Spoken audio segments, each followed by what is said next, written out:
Assalamualaikum warahmatullahi wabarakatuh. Alhamdulillahillazi ja'ala syamsa wal qamara nuran wa qadarahu manazila li ta'lamu al-sinina wal hisab. Asyhadu an la ilaha illallah wa anna Muhammadar Rasulullah allazi la nabiyya ba'da amma ba'du. Segala puji bagi Allah yang mana Ia telah memberikan begitu banyak nikmat sehingga saya masih dapat menyampaikan hasil diskusi kami melalui video ini. Salawat dan salam marilah kita junjungkan kepada Nabi besar Muhammad Shallallahu Alaihi Wasallam yang mana Ia telah merubah zaman jahiliyah menuju zaman Islamnya. Sebelum kami memulai pembahasan hasil diskusi kami, sebelumnya terima kasih kepada Ibu Aufa Yuni MA selaku dosen pengampu mata kuliah hadis. Sebelum saya memulai pembahasan, di sini saya akan membuka hasil diskusi kami dengan melafazkan basmalah. Bismillahirrahmanirrahim. Kemudian doa yang akan dibawakan oleh teman kita kepada saudari Widya Ayu, kami persilahkan. Assalamualaikum warahmatullahi wabarakatuh. Baiklah, kita akan berdoa terlebih dahulu. Bismillahirrahmanirrahim. Alhamdulillahirrabbilalamin. Wassalatu wassalamu ala asyrofil anbiya'i wal mursalin wa ala alihi wa sahbihi ajmain.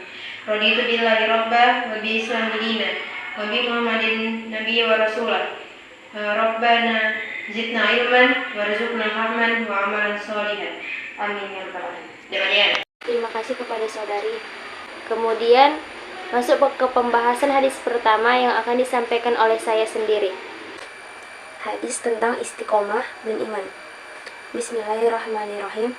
An Abi Amrin wakila Abi Amrotu Sufyan bin Abdillahi radhiyallahu anhu qala qultu.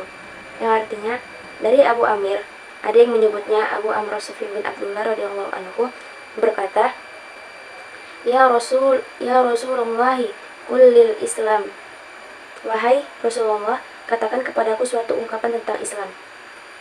Qaulan la as'alu anahu ahadan khairak. Yang tidak akan aku tanyakan kepada orang lain kecuali hanya kepadamu. Qala amantu billahi summa istaqim. Rasulullah bersabda, katakanlah amantu billahi. Artinya aku beriman kepada Allah, kemudian istiqomahlah. Isi kandungan hadis ini adalah yang pertama, iman kepada Allah Ta'ala harus mendahului ketaatan. Yang kedua, amal soleh dapat menjaga keimanan.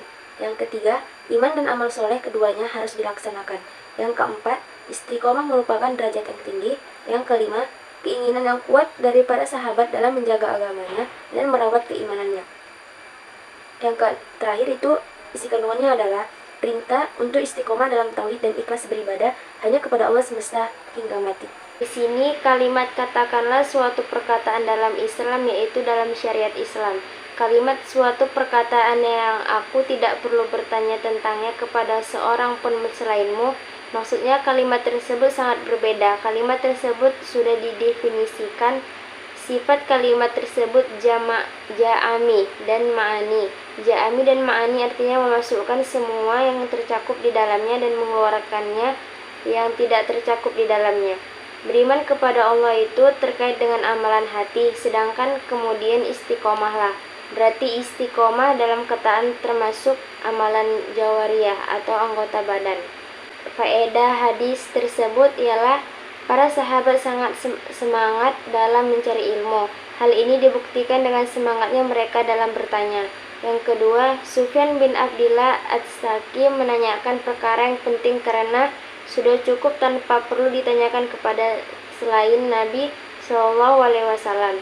Yang ketiga, Sufyan bin Abdillah Ats-Tsaqi mungkin saja bertanya kepada sahabat lainnya dalam masalah ilmu dan di antara mereka yang bisa berfatwa, namun karena begitu pentingnya masalah ini hanyalah Rasul Shallallahu Alaihi Wasallam yang diharapkan menjawabnya.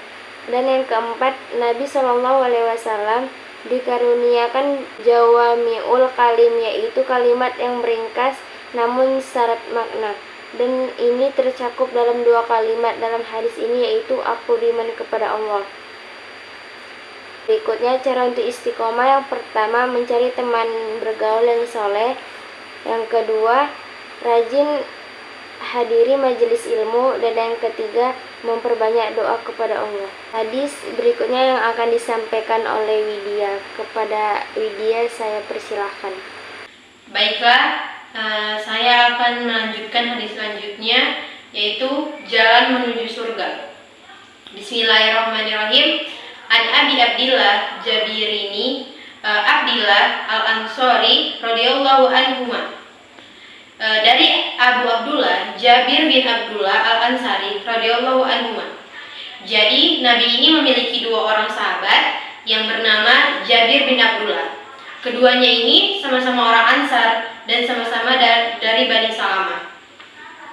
Ada rajulan sa'ala Rasulullah sallallahu alaihi wasallam, bahwa ada seorang laki-laki bertanya kepada Rasulullah sallallahu alaihi wasallam. Faqala ara'aita ija shallaitu as-shalawati al-maqbubah. Lalu dia berkata, apa pendapatmu ya Rasulullah jika saya melaksanakan sholat wajib? Sholat wajib di sini ialah sholat yang 5 kali dalam sehari. Wa sumtu Ramadana wa ahlaltu halalan wa haramtu harama. Saya berpuasa di bulan Ramadan dan saya menghalalkan yang halal, saya juga mengharamkan yang haram. Walam ajid ala zalika syai'an adkhulul jannah. Dan aku tidak menambahkan hal itu sedikit pun. Di sini dimaksud saya mencukupkan dengan yang wajib-wajib saja, dan saya meninggalkan larangan Allah dan Rasulnya. Apakah saya bisa masuk surga? Apakah dengan melakukan hal-hal itu saja bisa masuk surga? Padahal saya tidak menambahkan dengan yang lainnya. Di sini dimaksudkan itu kayak yang sunnah-sunnahnya itu. Qala na'am. Beliau bersabda, iya. Beliau mengatakan, kamu akan masuk surga jika kamu jujur dengan apa yang kamu katakan dan juga kamu kerjakan. Rawahul Muslim. Wa ma'na haramtu harama al-ijtanabtuhu. Wa ma'na ahlaltu halalan fa'altuhu mu'taqidan hillahu. Makna mengharamkan yang haram adalah menjauhkan, sedangkan menghalalkan yang halal berarti melakukannya dengan penuh keyakinan akan kehalalannya. Baik, saya akan menjelaskan tentang kandungan hadisnya, yaitu maka dijelaskan oleh hadis yang sedang kita bahas ini, yakni di antara dengan menjalankan kewajiban sholat, puasa Ramadan, mengamalkan yang halal dan mengharamkan yang haram. Baiklah, sholat adalah amal yang tidak melelahkan, tidak lama, dan caranya sudah ada, tinggal mengikuti pedoman saja. Tidak bisa berdiri, bisa duduk. Kalau tidak mampu juga, bisa berbaring dan seterusnya. Puasa adalah amal yang tidak berongkos. Hakikatnya hanya pemindahan jam makan saja, dan justru menyehatkan kita. Kalau sedang ada uzur, boleh kita berpuasa di hari lain. Selanjutnya zakat. Zakat hanya diwajibkan pada jenis harta tertentu. Itu pun jika sudah mencapai nisab. Jika belum mencapai nisab, maka tidak wajib. Selanjutnya haji. Haji juga diwajibkan bagi yang mampu finansial dan fisik. Maka jika ia tidak sanggup, maka dia tidak wajib melaksanakan haji. Ternyata betapa mudah ya jalan menuju surga. Di sini juga dijelaskan tentang adapun jalan menuju siksa dan azabnya. Begitu mahal dan sulit. Juga dengan dampak dunia yang mengerikan. Misalnya mencuri, tentu membutuhkan keberanian dengan segudang resiko yang mematikan, seperti potong tangan jika hukum Islam diberlakukan, atau dipenjara, bahkan ampuh masa. Selanjutnya membunuh manusia secara tidak hak, juga demikian mengerikan dampaknya, yakni hukuman mati hukuman mati menantinya. Ternyata betapa berat ya, mahal dan memalukan sekali jalan menuju neraka. Tetapi kenapa lebih banyak peminatnya? Islam itu mudah, lapang, dan manusiawi. Tapi umatnya yang mempersulit dirinya sendiri. Hadis ini juga mendidik kita tentang pentingnya berdisiplin kepada syariat Islam. Walaupun disiplin dengan perkara yang wajib dan disiplin menjauhi yang haram, itu tetap sebuah kemuliaan yang telah dihargai dan dijanjikan dengan surga. Baiklah, mungkin ini saja yang bisa saya sampaikan. Selebihnya saya kembalikan kepada moderator. Wassalamualaikum warahmatullahi wabarakatuh. Terima kasih kepada Widya. Hadis yang ketiga yang akan disampaikan oleh Saudari Azizah. Assalamualaikum warahmatullahi wabarakatuh. Baiklah, di sini saya akan menjelaskan materi hadis ke-23, yaitu semua kebaikan adalah sedekah. A'udzubillahi minasyaitonirrajim. Bismillahirrahmanirrahim. An Abi Malikil Haris bin Asim al-Asy'ari radhiyallahu anhu qala. Abu Malik al-Haris al-Asy'ari radhiyallahu anhu berkata, qala Rasulullah sallallahu alaihi wasallam. Rasulullah sallallahu alaihi wasallam bersabda, at-tuhuru syatrul iman. Kesucian adalah sebagian dari iman. Walhamdulillahi tamla'ul mizan. Alhamdulillah memberatkan timbangan. Wasubhanallahi walhamdulillah tamlani au tamla'u ma bainas samawati wal ard.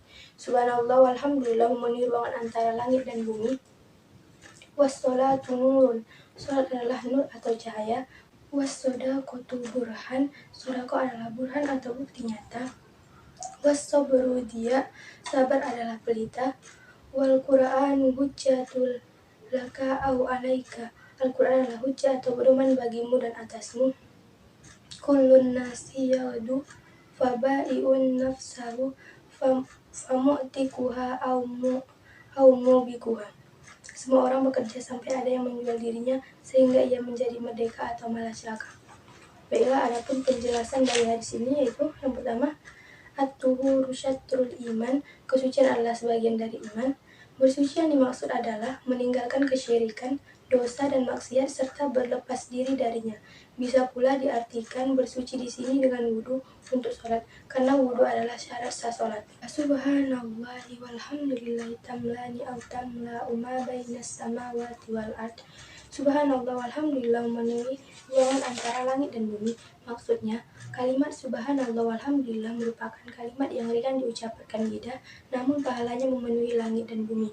Selain memenuhi langit dan bumi, kalimat tersebut juga dapat menghapus dosa meski seluas buih di lautan. Maka dari itu, hendaklah kita melepaskannya di setiap waktu dan di setiap keadaan. Wassolatu nurun. Salat adalah nur atau cahaya. Maksudnya, salat adalah cahaya batin yang menerangi jalan hidayah dan kebenaran. Maka seseorang pun menjadi lebih terbimbing dan terhalang dari kemaksiatan dan kemungkaran. Wassodaqatu burhan. Sedekah adalah burhan atau bukti nyata. Maksudnya, sedekah merupakan bukti nyata dari keimanan seseorang. As-sabru dia. Sabar adalah pelita. Sabar sendiri mencakup 3 hal, yaitu sabar dalam ketaatan, sabar dalam menjauhi maksiat, dan sabar dalam menghadapi takdir yang menyakitkan. Orang yang bersabar menandakan akan kuatnya iman dan pandangan yang bagus atau bercahaya, sehingga disebutlah sabar itu dia atau cahaya. Wal Qur'anu hujjatul laka au alaika. Al-Quran adalah hujjah atau pedoman bagimu dan atasmu. Maksudnya, Al-Quran itu bisa jadi pendukung kita atau akan menuntut kita. Al-Quran bisa menjadi pendukung kita atau membenarkan menjalankan perintah dan menjauhi larangan yang ada di dalamnya, serta membacanya dengan benar. Sebaliknya, Al-Quran akan menuntut kita ketika kita berpaling darinya dan tidak menjalankan sebagaimana yang dituntut. Kullun nasi yawadu fabai'un nafsahu famu'tikuha au mubikuha. Semua orang bekerja sampai ada yang menjual dirinya sehingga ia menjadi merdeka atau malah celaka. Menjual diri kepada Allah maksudnya dia dijadikan dirinya untuk menaati Allah saja dan tidak menaati atau mempatuhkan selain kepada Allah. Manusia itu terbagi menjadi 2. Yang pertama, manusia yang menjual dirinya pada Allah dengan melakukan ketaatan dan menjauhi maksiat, maka ia bebas dari neraka dan selamat dari godaan setan. Yang kedua, manusia yang menjatuhkan dirinya dalam maksiat dan dosa, ia terjatuh dalam syahwat yang terhalang. Itulah orang yang mengantarkan ia kepada neraka. Baiklah, mungkin sekian materi yang dapat saya sampaikan. Kurang dan lebihnya saya mohon maaf. Saya kembalikan kepada moderator. Kepada Saudari Azizah, terima kasih.